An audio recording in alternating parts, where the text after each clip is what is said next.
其實詠春拳有3套拳嘅，初級基礎套拳係小念頭，中級拳套叫做尋橋，高級拳套叫做標指。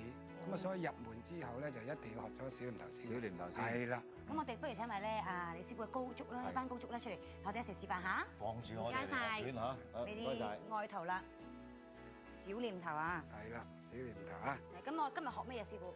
學小念頭嗰個基礎嘅正確嘅姿勢個馬。小念頭叫二字拳頭馬。係啦，冇錯。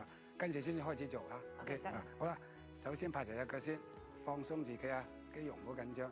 咁啊，輕輕揸住個拳頭，就唔好咁大力喎嚇。咁啊，將個拳收上去，將佢拉後，咁啊，將佢爭少少夾住啊，鉗唔爭啦，即係意思話，好啦，落低個馬，跟住擘開一步，再引翻開，咁啊叫步半馬啦嚇，鉗住個膝頭哥，跟住收腹收屁股提肛，抽上去，係啦。咁啊，做咗呢個正確姿勢之後咧，呢個二字拳頭馬之後咧。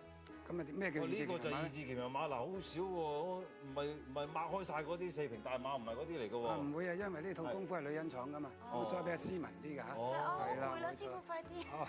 二字拳頭馬咧就係比較攰啲嘅，因為你唔慣啊，因為個馬窄啊嘛嚇。係啊，好啦，而家開始做啦嚇，而家左大後攤手。左大後攤手。係啦，左手大後手喎，一手出咗少少啦，係啦，拉翻少，斜少少係啦，咁啊啱啦。啱咧對正中間㗎，記住。都係慢慢出得㗎啦，係嘛師傅？咁係啦係啦，冇錯，慢慢即係攤出去。好啦，向下咧就叫做耕手啦。耕手係啦。咁你個手腕翹得太多啦，係，即係唔好咁用力，放鬆少少，伸直少少，係啦，咁 OK 啦。咁就唔好翹起個腕，即係變咗蓄力啊，知唔知啊？放鬆。係啦，放鬆，將向入邊滾翻上嚟。咁呢個滾手，但係都係左搭右喎，要搭翻正喎，即係唔好搭歪咗喎。係啦，手定翻正啲，係啦，啱啦，冇錯。跟住收翻息啦。嗯。係啦，咁啊再嚟一次啦，左大後攤手，係啦，重溫耕手，係啦，係啦，跟住咧個手咧就伸翻出少少個手頸，因為咧你個手腕伸得唔出咧就好難滾手嘅，知唔知啊？係啦，咁啊向入面面滾翻嚟，就預留滾手，咁啊收拳，係啦啱啦，啊再做多一次啦，咁就熟啲啦嚇，左大後攤手，耕手，滾手，收拳，好啦。通常每日練幾下㗎？隨你自己嘅啫，你覺得攰啦咪起翻身咯。咁啊，再嚟過啦，好起翻身啦，咁就將右腳擰翻直，跟住左腳拍翻，企翻起身，撳翻隻手落去，鬆翻落去，咁就好舒服㗎啦，係咪舒服晒咧？係啊，舒服晒。但係呢個耍完一套小念頭啦，係嘛？唔係，成日小念頭之中係好多招式嘅，不過問題呢個其中一部分啫。哇，都已經腳軟啦。呢個我呢度咧好攰啊，呢啲位啊。係啊，師傅咁玩法你又咁冤晒啲手腳，對身體健康有冇影響㗎？唔會。因為嗰個馬咧初初你唔習慣啫，其實咧你慣咗就冇事㗎啦。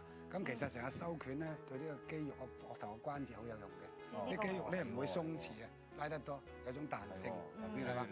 咁條腰骨咧係啦，有幫助有幫助。遲啲教啲招式對呢有幫助啦。同我哋拜拜肉有幫助。咁而呢套拳咧個馬啊對條腰都有好有幫助嘅，因為成日直啊嘛。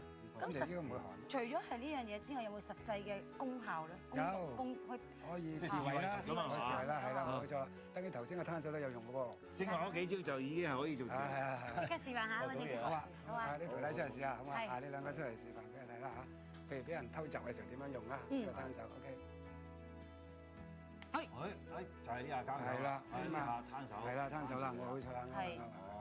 好簡單動作啫，係啊，咁個自然反應。嗱，咁仲有一下嘅喎，咁下邊嗰下咁叉嗰下咧，又係叉嗰咧，俾人打腰部嘅時候，偷襲腰部嘅時候可以頂。又咁叉住。或者兩隻手係得，或者一隻手都得嘅，隨你自己嘅啫，其實。所以咧動作簡單，但係咧其實咧應用咧就好廣泛嘅。係啦，冇錯。我哋咧其實嚟緊日子咧就會學唔同嘅詠春嘅拳式添啦。係啦，嗱，如果唔想錯過學詠春嘅功夫咧，下一課記住留意啊嚇。咁今日唔該晒李師傅同埋佢咁多位嘅徒弟嘅，唔該晒。